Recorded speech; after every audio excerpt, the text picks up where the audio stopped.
Every day you stumble over the same errors of your brain, such as the sunk cost fallacy. Crack this and achieve everything you want in life much more easily. You know how it is. You need to have something repaired, but you doubt whether it's even worth it. But you've already put so much into it that you don't want it all to have been in vain. You've fallen victim to the sunk cost fallacy. Because when we've already invested a lot of money, time, or emotion, our brain doesn't want to end with a shock. It would rather lure you into a shock without end.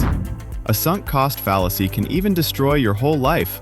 Because it's not just love scammers who use it to make their victims addicted to the hope of love, or investment fraudsters to endlessly exploit investors.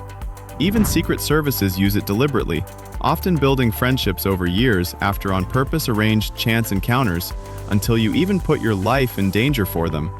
And many people waste their whole lives in unhappy relationships because of the sunk cost fallacy, because they have already invested so much time they don't want to stop it. The sunk cost fallacy also fills entire volumes in economics and politics.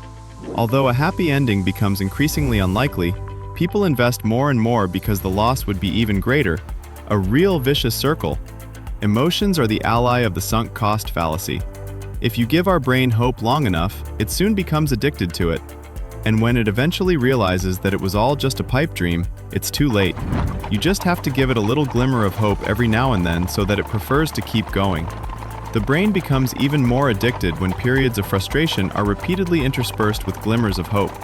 This is because these ups and downs create the strongest emotions, and then our brain becomes really afraid of total loss and a final emotional crash.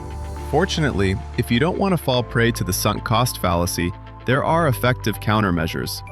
Set firm deadlines for important turning points that must happen by then if things are really going to end well.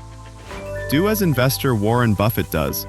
When he suspects that he is throwing good money after bad, he asks himself, if I hadn't started it today, would I do it again?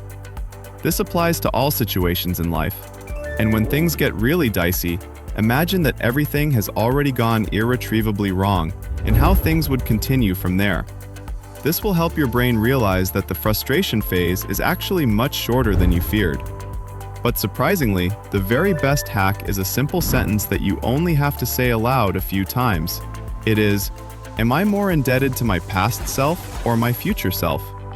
This forces your brain to split into two different personalities. It may sound scary, but in this situation, it's a good thing, because it automatically makes you accountable to yourself.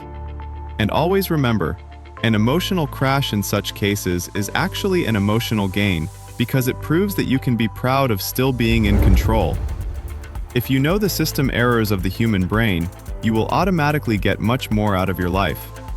Follow me so you don't fall for your brain anymore and know what others will continue to stumble over.